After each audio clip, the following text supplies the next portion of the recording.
सन्यासी और योगी एक ही, सुख जनकवत।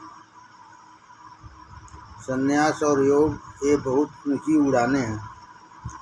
पूर्ण सन्यास और पूर्ण योग की कल्पना इस देह में नहीं समा सकती।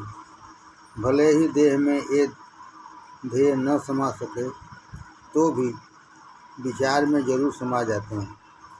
पूर्ण योगी और पूर्ण सन्यासी तो व्याख्यान में ही रहने वाले हैं। पूर्ण योगी और पूर्ण सन्यासी तो व्याख्या में ही रहने वाले हैं। ये ध्येयभूत और अप्राप्य ही रहेंगे, परंतु उदाहरण के तौर पर ऐसे व्यक्ति लेने होंगे जो इन कल्पनाओं के अधिक से अधिक नज़दीक पहुँच पाए होंगे। फिर भूमित की तरह कहना होगा कि इसे पूर्ण योगी और इसे पूर्ण सन्यासी समझो। सन्यास का उदाहरण देते समय सुख याज्ञवल्क्य के नाम लिए जाते हैं। सन्यास का उदाहरण देते समय सुख याज्ञवल्क्य के नाम लिए जाते हैं। इधर कर्मयोगी के रूप में जनक और श्री कृष्ण का नाम भगवद गीता में ही लिखा गया है।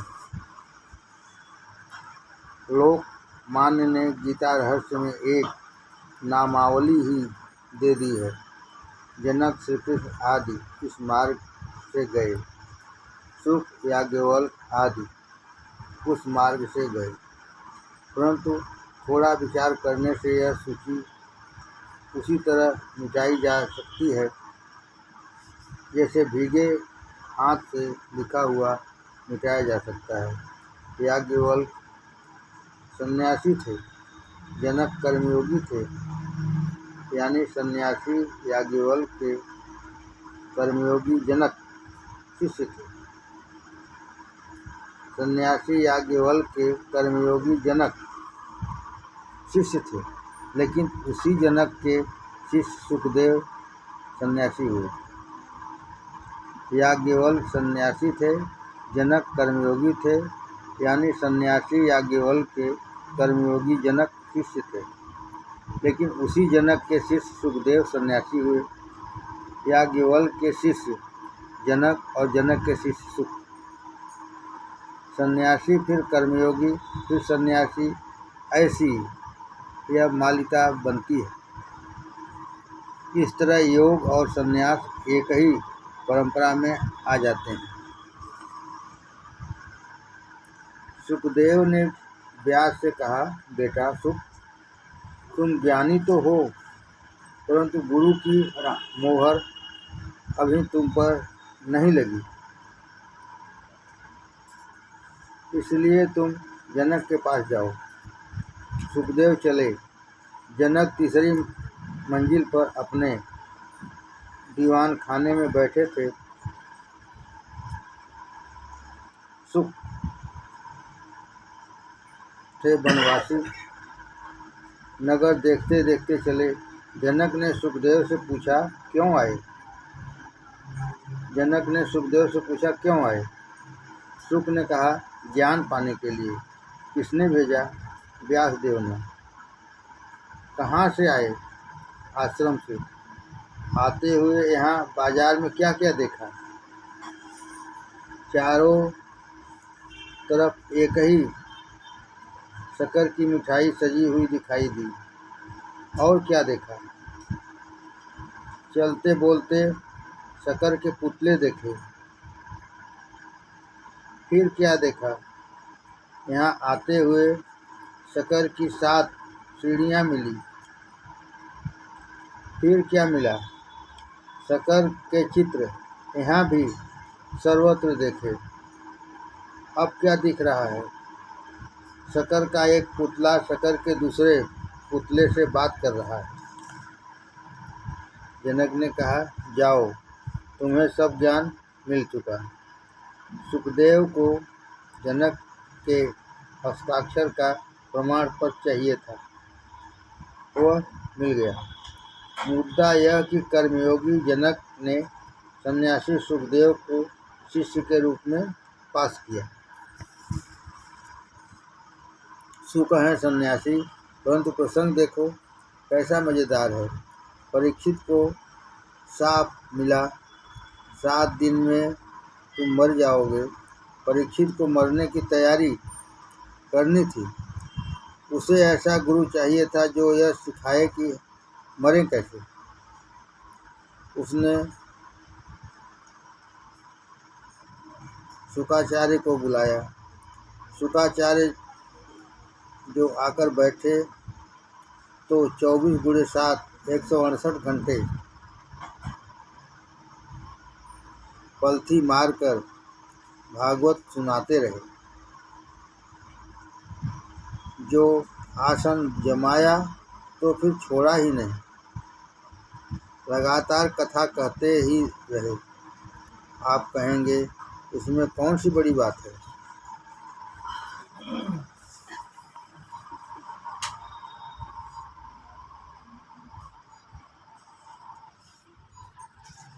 कौन सी बड़ी बात है?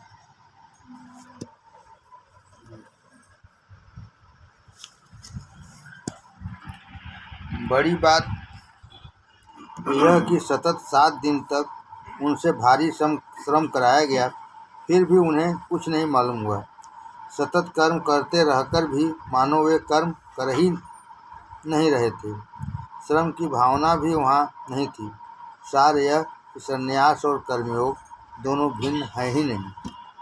इसलिए भगवान कहते हैं, एकम सांख्यम च योगम च यह पश्यति स पश्यति। संन्यास और योग में जो एक रूपता देखेगा, उसी ने वास्तविक रहस्य को समझा है। एक न करके करता है और दूसरा करके भी नहीं करता। जो सचमुच श्रेष्ठ सन्यासी है, जिसकी सदैव समाधि लगी रहती है, जो बिल्कुल निर्विकार है, ऐसे सन्यासी पुरुष को 10 दिन हमारे आपके बीच आकर रहने दो। कितना प्रकाश, कितनी स्फूर्ति उससे मिलेगी। अनेक वर्षों तक काम का ढेर लगाकर भी जो नहीं हुआ होगा, वह केवल उसके दर्शन से, अस्तित्व मात्र से हो जाएगा। फोटो देखकर यदि मन में पावनता उत्पन्न होती है, मृत लोगों के चित्रों से यदि भक्ति, प्रेम और पवित्रता हृदय में उत्पन्न होती है, तो जीवित सन्यासी को देखने से कितनी प्रेरणा प्राप्त होगी। मृत लोगों के चित्रों से यदि भक्ति, प्रेम और पवित्रता हृदय में उत्पन्न होती है, तो जीवित सन्यासी को देखने से कितनी प्रेरणा प्राप्त होगी। सन्यासी और योगी दोनों ही लोग संग्रह करते हैं। सन्यासी और योगी दोनों भी लोग संग्रह करते हैं। एक जगह बाहर से कर्म त्याग दिखाई दिया, तो भी उस कर्म त्याग में कर्म ठसाठस भरा हुआ है, उसमें अनंत स्फूर्ति भरी हुई है। ज्ञानी सन्यासी और ज्ञानी कर्मयोगी दोनों एक ही सिंहासन पर बैठने वाले हैं। संज्ञा भिन्न भिन्न होने पर भी अर्थ एक ही है। एक ही तत्व के ये दोनों पहलू या प्रकार हैं।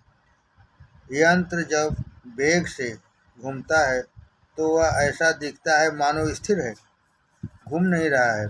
सन्यासी की भी स्थिति ऐसी ही होती है। उसकी शांति में से, स्थिरता में से अनंत शक्ति, अपार प्रेरणा मिलती है। महावीर, बुद्ध, निवृत्तिनाथ ऐसी ही विभूतियाँ थीं। सन्यासी के सभी उद्योगों की दौड़ एक आसन पर आकर स्थिर हो जाती, तो भी वह प्रचंड कर्म करता है। सारांश यह है कि योगी ही सन्यासी है और सन्यासी ही योगी है। दोनों में कुछ भेद नहीं है। शब्द अलग अलग है पर अर्थ एक ही है। जैसे पत्थर के मानी पाषाण और पाषाण मानी पत्थर, पर अर्थ एक ही है। जैसे पत्थर के माने पाषाण और पाषाण माने पत्थर, वैसे ही कर्मयोगी के माने सन्यासी और सन्यासी के माने कर्मयोगी है। फिर भी सन्यास से कर्मयोग विशेष माना गया है। बात यद्यपि ऐसी है, तथापि भगवान ने एक शून्य चढ़ा ही दिया है। भगवान कहते हैं संन्यास से कर्मयोग श्रेष्ठ है। जब दोनों ही एक से हैं तो फिर भगवान ऐसा क्यों कहते हैं? इसमें क्या रहस्य है? जब भगवान कहते हैं कि कर्मयोग श्रेष्ठ है, तब वे साधक की दृष्टि से कहते हैं।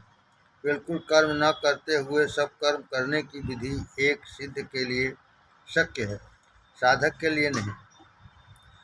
कर्म न करते हुए सब कर्म करने की विधि एक सिद्ध के लिए शक्य है, साधक के लिए नहीं। परंतु सब कर्म करके भी कुछ न करना, इस तरीके का थोड़ा बहुत अनुकरण किया जा सकता है। एक विधि ऐसी है जो साधक के लिए शक्य नहीं, सिर्फ सिद्ध के लिए शक्य है। दूसरी ऐसी है जो साधक के लिए भी थोड़ी बहुत शक्य है। बिल्कुल कर्म न करते हुए कर्म कैसे करना, यह साधक के लिए एक पहेली ही रहेगी। यह उनकी समझ में नहीं आ सकता। कर्मयोग साधक के लिए एक मार्ग भी है और मुकाम पड़ाव भी, परंतु संन्यास तो आखिरी मंजिल पर ही है, मार्ग में नहीं। इसी कारण साधक की दृष्टि से संन्यास की अपेक्षा कर्मयोग श्रेष्ठ है। इसी न्यास से भगवान ने आगे 12वें अध्याय में निर्गुण की अपेक्षा सगुण को विशेष माना है। सगुण में सब इंद्रियों के लिए काम है, निर्गुण में ऐसा नहीं है।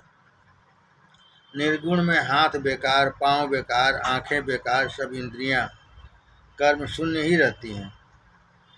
साधक से यह सब नहीं सध सकता, परंतु सगुण में ऐसी बात नहीं है। आँखों से रूप देख सकते हैं, कानों से कीर्तन सुन सकते हैं, हाथों से पूजा कर सकते हैं, लोगों की सेवा कर सकते हैं, पाँवों से तीर्थयात्रा हो सकती है। इस तरह सब इंद्रियों को काम देकर उनसे वैसा वैसा काम कराते हुए धीरे धीरे उन्हें हरिमय बना देना सगुण में शक्य रहता है। परंतु निर्गुण में यह सब बंद, जीभ बंद, कान बंद, हाथ पैर बंद, यह सारा बंदी प्रकार देखकर बेचारा साधक घबरा जाता है। फिर उसके चित्त में निर्गुण बैठेगा कैसे? वह यदि खामोश बैठा रहेगा तो उसके चित्त में उटपटांग विचार आने लगेंगे। इंद्रियां का यह स्वभाव ही है। उन्हें कहते हैं कि न करो तो वे जरूर करेंगी।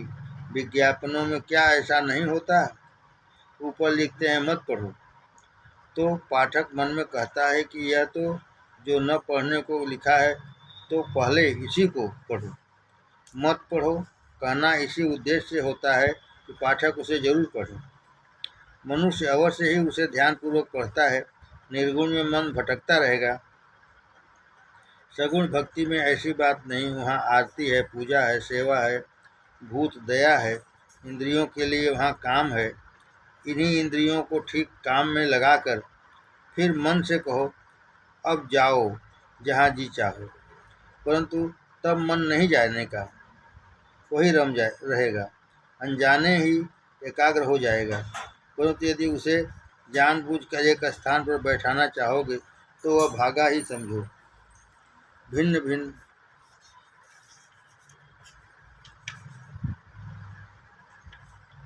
इंद्रियों को उत्तम सुंदर काम में लगा दो, फिर मन को खुशी से भटकने के लिए कह दो, वह नहीं भटकेगा। उसे जाने की बिल्कुल छुट्टी दे दो तो वह कहेगा लो अब मैं यहीं बैठ गया। यदि उसे हुक्म दिया कि चुप बैठो तो कहेगा कि मैं चला।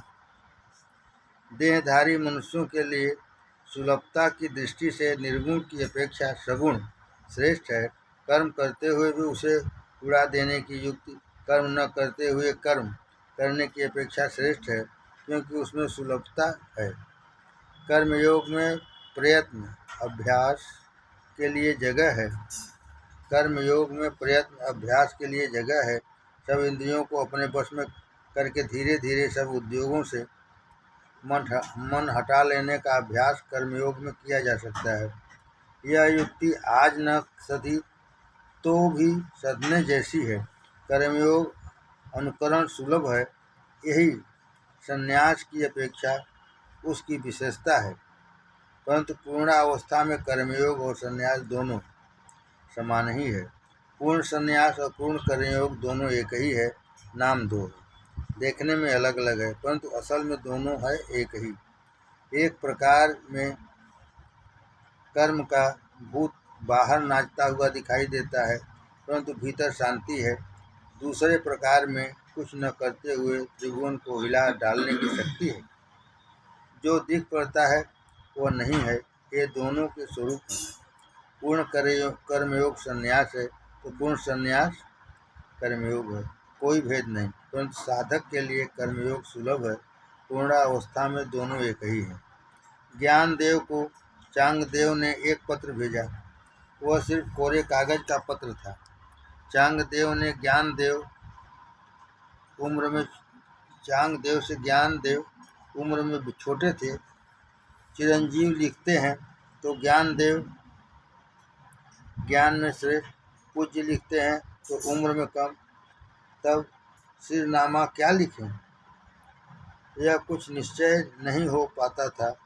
अतः चांगदेव ने कोरा कागज ही भेज दिया। वह पहले निवृत्तिनाथ के हाथ में पड़ा। उन्होंने उसे पढ़कर ज्ञानदेव को दिया। ज्ञानदेव ने पढ़ा और मुक्ताबाई को दे दिया। मुक्ताबाई ने पढ़कर कहा, चांगदेव इतना बड़ा हो गया है पर है अभी कोरा का कोरा ही। निवृत्तिनाथ और ही अर्थ पढ़ा था। उन्होंने कहा, चांगदेव कोरे हैं, शुद्ध हैं, निर्मल हैं, उपदेश देने के योग्य। फिर ज्ञानदेव से पत्र का जवाब देने के लिए कहा। ज्ञानदेव ने 65 ओबियों का पत्र लिखा। उसे चांगदेव पाषष्ठी कहते हैं। ऐसी इस पत्र की मनोरंजक कथा है। लिखा हुआ पढ़ना सरल है, परंतु न लिखा हुआ पढ़ना कठिन। उसका पढ़ना कभी समाप्त नहीं होता। इसी तरह सन्यासी रीता कोरा दिखाई दे तो भी उसमें अपरंपार कर्म भरा रहता है। सन्यास और कर्मयोग पूर्ण रूप में दोनों की कीमत एक सी है, परंतु कर्मयोग की व्यवहारिक कीमत और ज़्यादा है। किसी एक नोट की कीमत 5 रुपये है।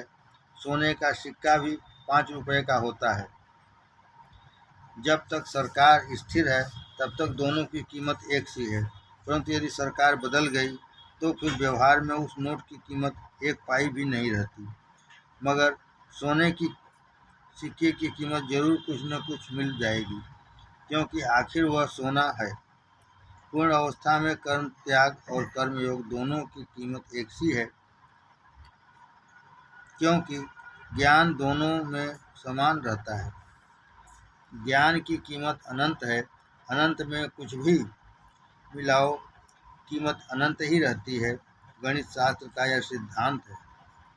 कर्म त्याग और कर्मयोग जब परिपूर्ण ज्ञान में मिल जाते हैं तो दोनों की कीमत बराबर हो जाती है, परंतु ज्ञान को यदि दोनों ओर से हटा लिया तो फिर कर्म त्याग की अपेक्षा कर्मयोग ही साधक के लिए श्रेष्ठ सिद्ध होगा।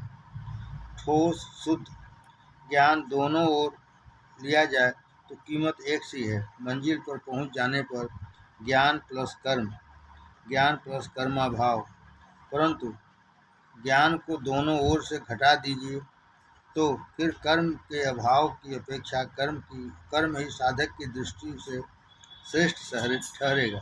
न करके करना साधक की समझ में ही नहीं आ सकता। करके न करना वह समझ सकता है। कर्मयोग मार्ग में भी है और मुकाम पर भी है, परंतु संन्यास सिर्फ मुकाम पर ही है, मार्ग में नहीं।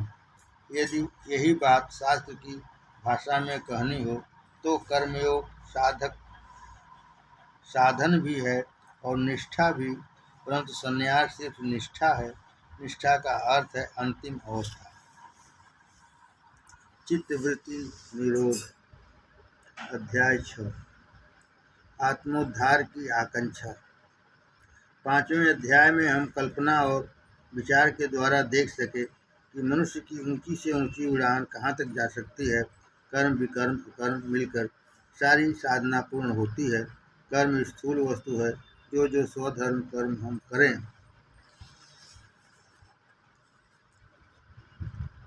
उसमें हमारे मन का सहयोग होना चाहिए। मानसिक शिक्षण के लिए जो कर्म करना पड़ता है वह विकर्म विशेष कर्म अथवा सूक्ष्म कर्म है। आवश्यकता कर्म और विकर्म दोनों की है। इन दोनों का प्रयोग करते करते अकर्म की भूमिका तैयार होती है। हमने पिछले अध्याय में देख लिया कि इस भूमिका में कर्म और संन्यास दोनों एक रूप हो जाते हैं। अब छठे अध्याय के आरंभ में फिर कहा है, कर्मयोग की भूमिका संन्यास की भूमिका से अलग दिखाई देने पर भी अक्षरशः एक रूप है, केवल दृष्टि का अंतर है। 5वें अध्याय में जिस अवस्था का वर्णन किया गया है उसके साधन खोजना यह बाद के अध्यायों का विषय है। कई लोगों की ऐसी एक भ्रामक कल्पना है कि परमार्थ, गीता आदि ग्रंथ साधुओं के लिए है। कई लोगों की ऐसी एक भ्रामक कल्पना है कि परमार्थ, गीता आदि ग्रंथ साधुओं के लिए है। एक गृहस्थ ने कहा, मैं कोई साधु नहीं हूँ। इसका अर्थ यह हुआ कि साधु नाम के कोई प्राणी है जिनमें से वे नहीं हैं। जैसे घोड़े, सिंह, भालू, गाय आदि प्राणी हैं, वैसे ही साधु नाम के भी कोई प्राणी हैं और परमार्थ की कल्पना केवल उन्हीं के लिए है। शेष जो व्यवहारिक जगत में रहते हैं वे मानो किसी और जाति के हैं। उनके विचार अलग, आचार अलग। इस कल्पना ने साधु संत और व्यवहारिक लोग ऐसी दो अलग अलग जातियां बना दी हैं। गीता रहस्य में तिलक महाराज ने इस बात की ओर ध्यान खींचा है। गीता ग्रंथ सर्वसाधारण व्यवहारिक लोगों के लिए है। गीता रहस्य में तिलक महाराज ने इस बात की ओर ध्यान खींचा है। गीता ग्रंथ सर्वसाधारण व्यवहारिक लोगों के लिए है। यह उनका कथन मैं अक्षरशः सही मानता हूँ। भगवत गीता सारे संसार के लिए है। परमार्थ विषयक समस्त साधन प्रत्येक व्यवहारिक मनुष्य के लिए है। परमार्थ सिखाता है कि अपना व्यवहार शुद्ध और निर्मल रखकर मन का समाधान और शांति कैसे प्राप्त की जाए, व्यवहार शुद्ध कैसे किया जाए, यह सिखाने के लिए गीता है। जहाँ जहाँ आप व्यवहार करते हैं वहाँ वहाँ गीता आती है, परंतु वह आपको वहाँ रखना नहीं चाहती। आपका हाथ पकड़कर वह अंतिम मंजिल तक आपको ले जाएगी। यह एक प्रसिद्ध कहावत है कि पर्वत यदि मोहम्मद के पास न आए तो मोहम्मद पर्वत के पास जाएगा। मोहम्मद को यह चिंता है कि मेरा संदेश जड़ पर्वत तक ही पहुँचे। पर्वत जड़ है, इसलिए मोहम्मद उसके आने की बाट नहीं जोहता रहेगा। यही बात गीता ग्रंथ की है। कैसे ही दीन दुर्बल हो, गंवार से गंवार हो, गीता उसके पास पहुंच जाएगी, परंतु इस लिए नहीं उसे यथास्थान रहने दें, बल्कि इसलिए उसे हाथ पकड़कर आगे ले जाए, ऊपर उठाए। गीता चाहती है कि मनुष्य अपना व्यवहार शुद्ध करके परमोच्च स्थिति को प्राप्त करे। इसीलिए गीता है। अतएव मैं जड़ व्यवहारी हूँ, सांसारिक जीव हूँ, ऐसा कहकर अपने आसपास बाड़ मत लगाओ। अतएव मैं जड़ हूँ, व्यवहारी हूँ, सांसारिक जीव हूँ, ऐसा कहकर अपने आसपास बाड़ मत लगाओ। मत कहो कि मेरे हाथों से क्या होगा। इस 3.5 हाथ के शरीर में ही मेरा सारा सर्वस्व है। ऐसी बंधनों की या कारागृह जैसी दीवारें अपने आसपास खड़ी करके पशुवत व्यवहार मत करो। तुम तो आगे बढ़ने की, ऊपर चढ़ने की हिम्मत रखो। उद्धरेत माँ आत्मानं ना आत्मनोसादयेत। ऐसी हिम्मत रखो, मैं अपने को अवश्य ऊपर चढ़ा ले जाऊंगा। यह मानकर मैं क्षुद्र सांसारिक जीव हूँ। मन की शक्ति को मार मत डालो। कल्पना के पंख काटो मत। अपनी कल्पना को विशाल बनाओ। चंडुल का उदाहरण अपने सामने रखो। प्रातःकाल सूर्य को देखकर चंडुल कहता है कि मैं सूर्य तक उड़ जाऊंगा। वैसा ही हमें बनना चाहिए। हमें दुर्बल पंखों से चंडुल बेचारा कितना ही ऊंचा उड़े, अपने दुर्बल पंखों से चंडुल बेचारा इतना ही ऊंचा उड़े तो भी वह सूर्य तक कैसे पहुंचेगा, परंतु अपनी कल्पना शक्ति द्वारा वह सूर्य को अवश्य पा सकता है। हमारा आचरण उससे उल्टा होता है। हम जितने ऊंचे जा सकते थे उतने भी न जाकर अपनी कल्पना और भावनाओं पर प्रतिबंध लगाकर अपने आप को नीचे गिरा लेते हैं। जो शक्ति प्राप्त है उसे भी अपनी हीन भावना से नष्ट कर लेते हैं। जहाँ कल्पना के ही पांव टूट गए वहाँ फिर नीचे गिरने के सिवा क्या गति होगी। अतः कल्पना का रुख हमेशा ऊपर की ओर होना चाहिए। कल्पना की सहायता से मनुष्य आगे बढ़ता है। अतः कल्पना को सिकोड़ मत डालो। घोटक मार्गा सोडुम नको, संसारा मद ऐस आपुला उगा व भटकत फिरू नको। जिसे पिटे मार्ग को मत छोड़ो, संसार में अपनी जगह चुपचाप पड़े रहो, इधर उधर व्यर्थ भटका मत करो, ऐसा रोना मत रोते रहो, आत्मा का अपमान मत कर लो। साधक के पास यदि विशाल कल्पना होगी, आत्मविश्वास होगा, तभी वह टिक सकेगा, इसी से उद्धार होगा। परंतु धर्म तो साधु संतों के लिए ही है। साधु संतों के पास गए भी तो उनसे यह प्रशस्ति पत्र लेने के लिए तुम जिस स्थिति में हो उसमें यही व्यवहार उचित है। ऐसी कल्पना छोड़ दो। ऐसी भेदात्मक कल्पनाएं करके अपने को बंधन में मत डालो। यदि उच्च आकांक्षा नहीं रखोगे तो कभी भी एक कदम आगे नहीं बढ़ सकोगे। यह दृष्टि, यह आकांक्षा, यह महान भावना यदि हो तब तो साधकों की उठापटक आवश्यक है, नहीं तो फिर सारा किस्सा ही समाप्त। बाह्य कर्म की सहायता के लिए मानसिक साधन रूपी विकर्म बताया है। कर्म की सहायता के लिए विकर्म निरंतर चाहिए। इन दोनों की सहायता से अकर्म की जो दिव्य स्थिति प्राप्त होती है वह और उसके प्रकार 5वें अध्याय में देखें। इस 6ठे अध्याय में विकर्म के प्रकार बताए गए हैं, मानसिक साधना बताई गई है। इस मानसिक साधना को समझाने के लिए गीता कहती है, हे मेरे जीव, तुम देव हो सकते हो।